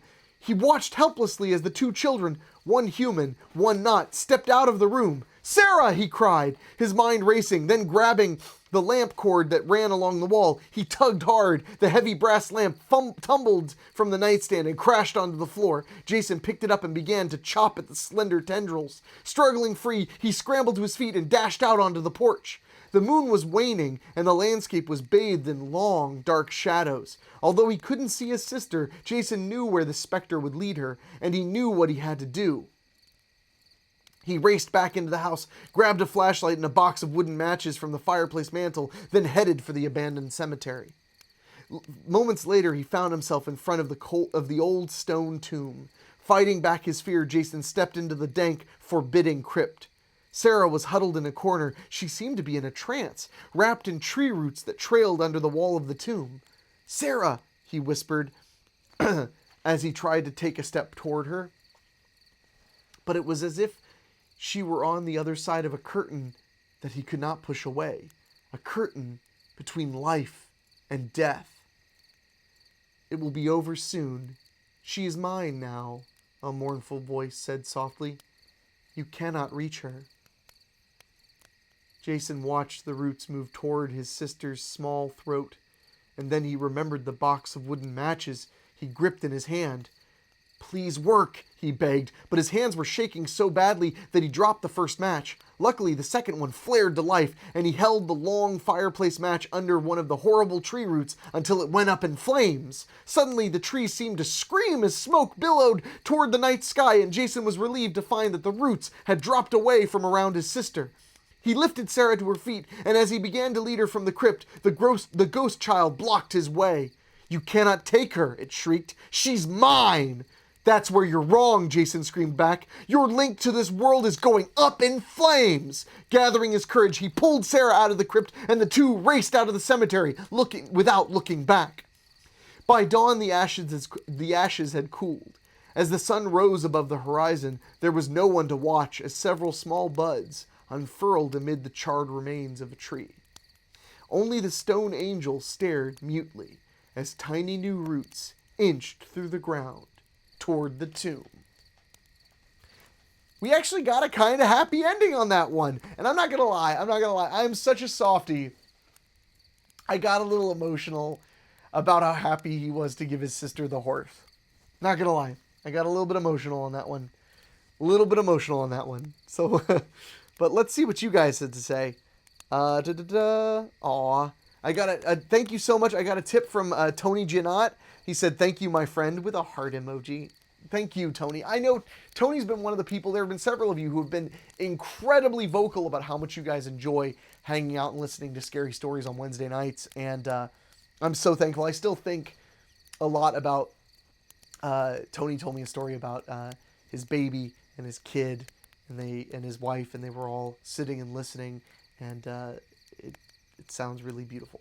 So, man, I am such a softie. I'm reading horror stories. Okay. Let's see. Let's see what you guys are saying.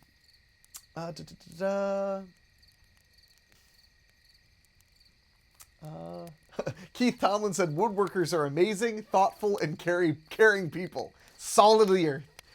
Keith knows how to work that wood. Jamar said, "A rocking horse. I hope not the one from Prom Night 2. Hello, Mary Lou."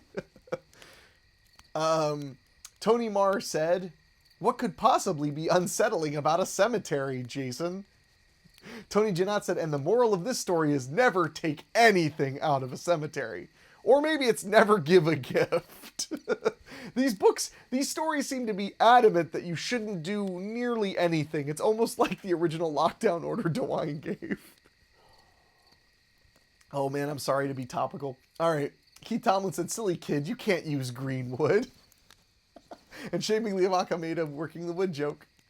Great minds. David Neuer said, "Oh man, ghost friend." Keith Tomlin said, "Happy ending. Man, I feel cheated." Well, Keith, keep in mind that the roots are coming back, so it means that the evil tree has not yet been defeated.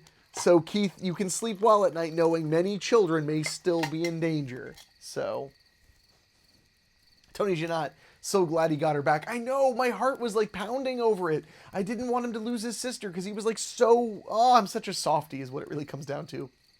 Aw, Tony just said, I'm actually feeding my son now while we watch. Oh, that's so sweet. Why are you all so sweet? It's like they want to see me cry on the live stream. I'm such a sucker. A good commercial about fabric softener will get me to cry.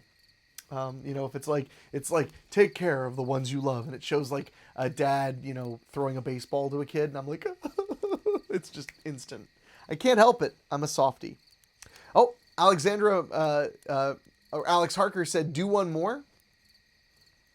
Okay, I'm gonna do one more. That's all it took. That's all it took was one simple request. So, we're gonna lock in. We're gonna read one more story from Super Scary Stories for Sleepovers, and then we'll call it a night till next Wednesday. Ah, boy, that's good. So let me get a little bit of this throat spray in. So this will be the last one for tonight. Please share it if you haven't already. And, tipping is not required, but it is appreciated. Thank you guys so much for the very generous tips. I am going to make sure to have a really great day tomorrow. And please, if you don't, I'm assuming most of you guys are friends with me on Facebook. Keep an eye on there because I'm going to be posting what I'm up to all day as I take a day to myself to celebrate 6 years of being an independent filmmaker for a living, which is crazy to hear, crazy to say out loud. 5 years was bizarre feeling. It was awesome, but it was bizarre. So, my friends, ooh, okay. This one has got a good title.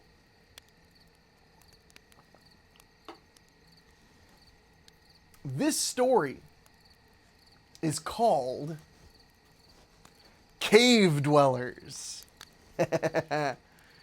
Brian and his friends Tony, Hillary, and Richard stepped from the darkened theater into the brightly lit lobby.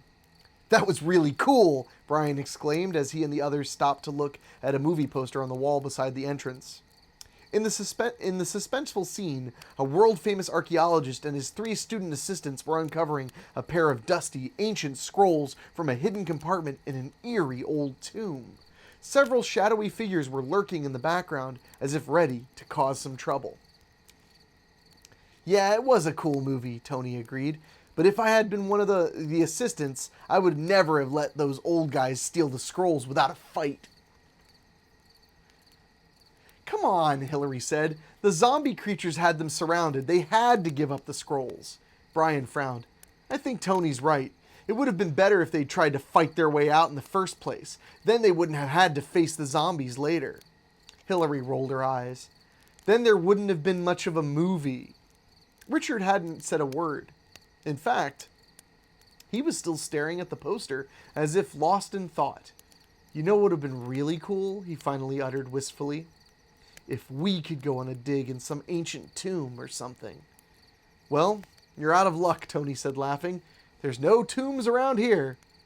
No, but we could explore the spirit cave, Hillary pointed out. But a cave isn't the same as a tomb, Tony replied. Well, I read in a magazine that about 20 years ago some people were exploring down south in Mammoth Caves, and they found a mummy, Hillary said. Richard snickered and rolled his eyes. Give me a break. Cross my heart, Hillary shot back. She's right, Brian said. It wasn't like an Egyptian mummy or anything, but it was a body of some guy who died hundreds of years ago. Nobody's ever found anything as cool as that in the caves up around here. But Mr. Glasser, my next-door neighbor who studies history, told me that Native Americans in this area used the caves right at the ridge of County Line Park for all kinds of things. Like what? Richard asked with interest. He and his family had only recently moved to Kentucky, and he didn't know a lot about the area.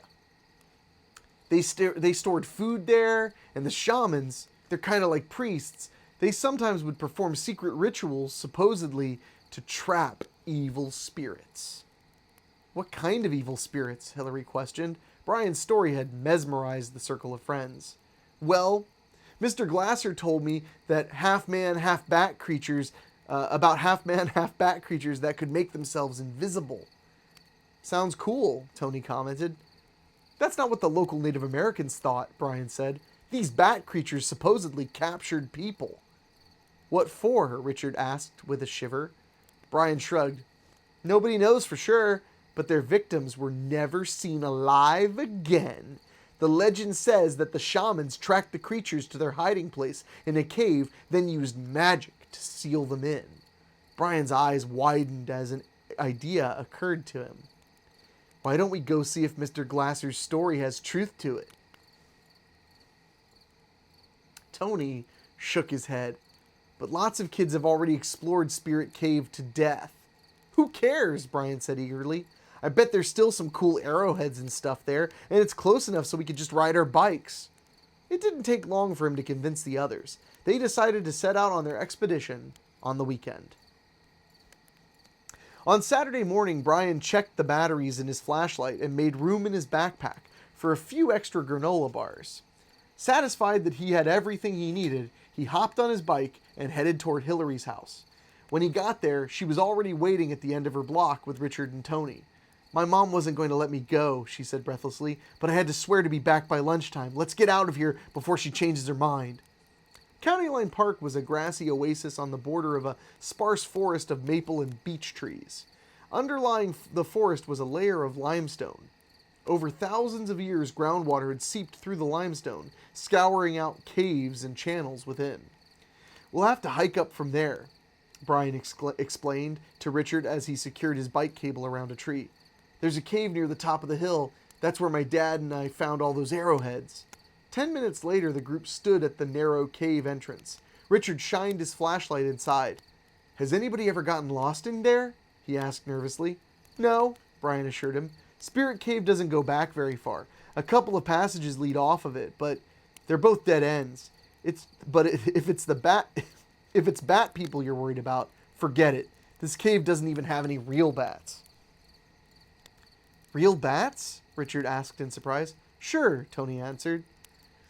There are zillions of them around here, but they're plain old brown bats. They won't hurt you or anything. You just don't want to scare a whole bunch of them inside a cave because they'll start flying all over. Hey, you guys, Hillary called. I don't want to waste time out here. Let's go and see what we can find. One by one, the others slipped inside the low, wide chamber, which was dim and cool in spite of the sunny day. Richard moved the slender beam of his flashlight across the sandy floor. From the tracks, it looked like this place has been well explored, he said disappointedly. We won't find anything. Look, Tony said with a mock pride. I've already made a discovery. He held a crushed soda can in the glow of his light. What's this? Richard asked, ignoring him. He pointed his light toward a smaller opening. One of the passages, Hillary answered, heading off along the dark rocky corridor. Come on, I'll show you. The others followed her lead. After a few moments, she called back a warning. Watch where you're stepping, she grumbled. The ground's not very even in here. But Hillary's warning came too late for Richard, who stumbled over a furrow in the path and dropped his flashlight. It rolled into the shadows at the far edge of the corridor and lodged in a crevice between two slabs of rock. I'll get it, Tony offered, trotting over to it. But as he turned Richard's flashlight to pick it up, he noticed that the beam lit up something beyond the passage wall. Two light-colored slabs of limestone, with odd markings scratched into them, covered most of the gap. There's an opening here, he said excitedly. It looks like somebody put these rocks here on purpose, but they're a little loose, he motioned to his friends. Come here, you guys, help me. Wait a minute, Brian cautioned. Those look like some sort of ancient petroglyphs on the slabs. Maybe we shouldn't mess with this until someone who knows what they're doing checks it out. We're just going to take a look, Tony said. Come on, if it looks dangerous, we'll put the rocks back over the opening and let somebody else know about it. With a hesitant shrug, Brian agreed.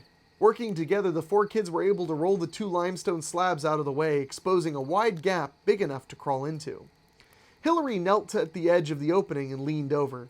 The air in here is so cold and musty, she said as a small shower of sand and pebbles streamed in, dusting her hands with a fine, thin coating of limestone. She turned her flashlight from one angle to another. I hear running water, she said. Let's check it out. Maybe we should go back, Brian began. Come on, Brian, Tony interrupted. This might be what we were looking for. I don't want anybody else to get here first. Tony's right, Richard agreed. I say we check it out. Squeezing through the gap, the kids found themselves at the top of a wide rock ledge in a cavern wall. Almost like a steep ramp jutting out from the rock wall, the ledge sloped steadily down about 30 feet to the floor of a very large cavern. The moist, rocky walls all around them had a slight greenish glow that was just bright enough to enable the group to see their surroundings. "I've heard about the stuff that glows in caves," Brian whispered as they made their way carefully down the steep ledge to the floor of the cavern. "It's some kind of fungus or something." Tony held his hand up. "Listen, did you hear that? I heard some squeaking. I'll bet there are bats in here." He turned his flashlight to the cavern roof, but saw only bare rock. "Look!" Richard cried, pointing the beam of his flashlight toward a large boulder near the opposite wall. The huge rock was covered with primitive markings. A small, swift stream of water ran in a channel beside it. "There's your running water, Hillary. It must be an underground stream. It seems to be seeping in from an opening about halfway up the wall. Then it disappears into that tunnel. It probably goes back underground. And look!" He played the beam of his flight across the entrances to several passageways that that led off from the main cavern. "This place must be riddled with tunnels and caverns that no one knows about. Just think, because of a freak accident with my flashlight, we'll be the first to explore them." Creeping across the cavern floor, Richard examined the wall beside the big rock. The damp, glistening surface was inscribed with the same strange markings as the boulder. All at once he gasped and backed up, bumping into Brian. Both boys fell to the soft earth, right at the foot of a crude statue carved right into the rock wall. Its large, evil face stared directly down at them, and its hideous eyes shone with the reflected gleam of Brian's flashlight. It's a statue of a monster, just like the ones in the local native legend," Brian said with a shudder. The body appeared almost human, but a pair of bat-like wings rose behind it, and its long fingers were tipped with hooked claws. The scowling mouth of the stone creature was open, and crystal-clear water bubbled out over its sharp stone teeth, then trickled down the body, forming a pool at the statue's feet before flowing away into the darkness beyond. "Wow," Hillary marveled as she looked up at the statue. "It's incredible. Somebody must have thought this place was really important to go to all the work of carving this." She reached out her cupped hand and let it fill with water. I wouldn't do that if I were you," Brian cautioned. "My guess is this statue was carved by shamans as a warning about something. Maybe the water. Maybe it's poison." "Oh, come on," she answered. "The streams around here are okay to drink." She lifted her hand to her lips and took a sip. "It's good," her voice echoed slightly. "Listen to that," Richard said, smiling. "There's an echo." He raised his head and called out, "Hello!" His greeting vibrated eerily through the chamber. "Don't do that," Brian begged. He fought a sudden urge to race out of the cave. I have a bad feeling about this place. Look, now we know what's down here, so let's just..." But before he could finish, Richard cupped both hands around his mouth, threw back his head, and called out even louder, "Hello!" All at once, the cavern filled with a whirling sound, and then the air seemed to boil and surge with the beating of hundreds of small, unseen wings. "What's happening?" Hillary cried. Something invisible struck her cheek, leaving a long scratch. A droplet of blood welled up below her eye and trickled down to her mouth.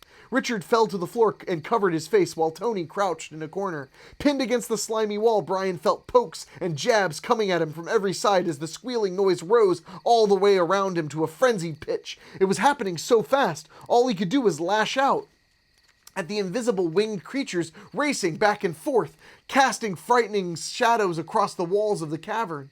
Finally, the fury subsided, and the cavern grew quiet again. "What was that?" Hillary moaned as she dabbed cool water from the stream on her injured cheek. Then she jumped back with a shriek. "There's something in this water!" Brian looked down and saw that she was right. Something was struggling to stay afloat in the pool of water that rippled at the feet of the statue. At first, all he could see was the movement. Then slowly, a shadow began to form. And at last, a small brown bat became visible.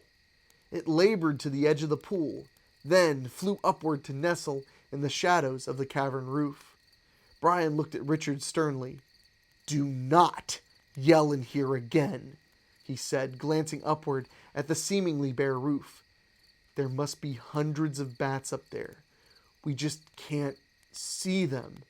And if we can't see them, who knows what else might be in there? Invisible bats? But how did they become invisible? Tony asked with a tremor in his voice. The air, maybe? Brian answered. Or the water, Richard rasped, pointing at Hillary. To everyone's amazement, their friend was fading. With a sob, she held up her hands.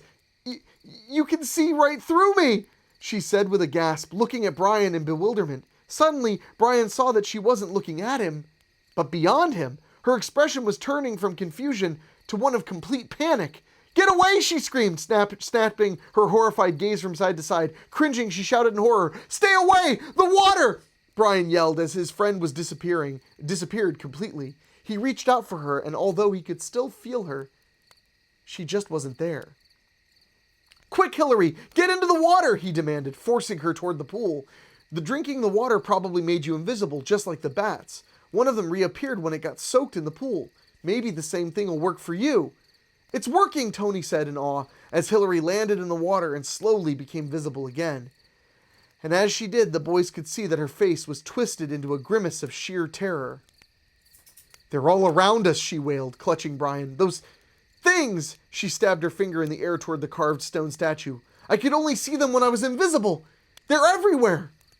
We've got to get out of here, Richard yelled. Suddenly, Brian felt powerful clawed hands reaching for him, grabbing him, flailing his arms. He beat at the enemy he could not see. Following Hillary's lead, he stumbled back across the cavern floor toward the ledge that led upward to the gap through which they had entered. Ah! Tony screamed from somewhere in the shadows. Struggling to climb the rocky sloping edge, Brian witnessed Tony and Richard dragged toward a dark side passage by beings he couldn't see. We can't help them now, Hillary yelled. Keep going! They continued their ascent, sliding on the damp, slippery ledge. At the top, Hillary clambered through the small opening and then helped to pull Brian up behind her. The limestone slabs, he choked between breaths. Someone must have put them there to trap the invisible creatures in the cavern. The legend is true. The markings must be some kind of magical symbol that the monsters can't pass beyond. We've got to put the slabs back where they were. Together they slid the heavy slabs into place, trying unsuccessfully to line up the odd markings. Then they raced along the upper passage toward the light. Gasping in fear and pain, they burst through the cave opening and into the bright midday sunlight. Hillary fell, sobbing, to the ground. Brian, laying next to her, gazed up at the bright sun, letting its warmth flood into him. We made it, Hillary murmured softly. We're safe. We've got to go back for Tony and Richard, but first, we can go and get help. Brian looked over to her and felt chilled to the bone. Maybe not, he whimpered, pointing to the ground. Although there was nothing to be seen around them, they were surrounded by a ring of shadows. Shadows with huge bat wings and long-fingered hands with hooked claws, and the shadows were slowly closing in. Oh! Okay. Yes. Okay, I'm fine. I got some serious goosebumps going on that one. That was a fun one to end the night. Oh man, let's see what you guys were saying. I'm sure Tony Janat had something to say about the Tony being in the story. Okay, let's see. Keith Tomlin said, you live it up while I work for the man all day tomorrow. I used to work for the man, and he was a jerk. Hopefully your man isn't as bad as my man was. Tony Giannot said, a Tony in the story, he's either the first to go or he's the troublemaker. Shane Migliavacca said, man bat pig. And Alexandria Marie Harker said, meatloaf. Tony Giannot said, give me some of that water. Shane said, evil from the 8th dimension. And then Tony said, so, I told ya. See ya, Tony. Alex Harker said, LOL, awesome. Don't stop doing this. I won't. I'll be back right here next Wednesday at 8 o'clock Eastern. Tony Giannot said, moral of the story, don't go looking into caves. So tonight, we've learned, my friends, You don't ever move into a house. You don't ever go into a cave. You don't ever go on vacation. You don't ever go to a cemetery to get wood. Pardon my French. So anyway, thank you guys so much for hanging out with me again. I really appreciate it. I'm happy to provide us all with a little break from everything in life. So thank you. It's been a great break for me too. I'm going to go relax now with the dogs and get ready for a very exciting day tomorrow, celebrating 6 years working for myself. And I appreciate so much your guys' tips. Thank you so much. They really mean the world to me. And like I said, unlike what I usually do with the tips, which is put them towards groceries, this week is for me. So I'm putting them towards stupid stuff. I might go to Best Buy and have them curbside me some stupid video game. And I'm going to get some Burger King or something. So thank you guys again so very much. And I will see you next week. I can't wait. Craig Cohen said, thank you for another fun Wednesday night. Enjoy tomorrow. Deservedly so. I will. You too. And everybody, please, watching this, stay safe. Look out for yourself and for your neighbors. And I'll see you next Wednesday. Thank you again. Oh, man, this was so much fun. I needed this today. I needed this. I had a rough couple of days. But today has been awesome, and ending it with you guys, mwah, it was perfect. Thank you so much. Oh, Keith Tomlin said, one of the best nights of stories yet. Thanks. And Alex said, go get him, Tiger. I'm gonna. And oh, Tony said, thank you again, Henrik, and congratulations on 6 amazing years. They have been nothing short of amazing. Good or bad, I've loved it. So you guys take care. I'll see you next week.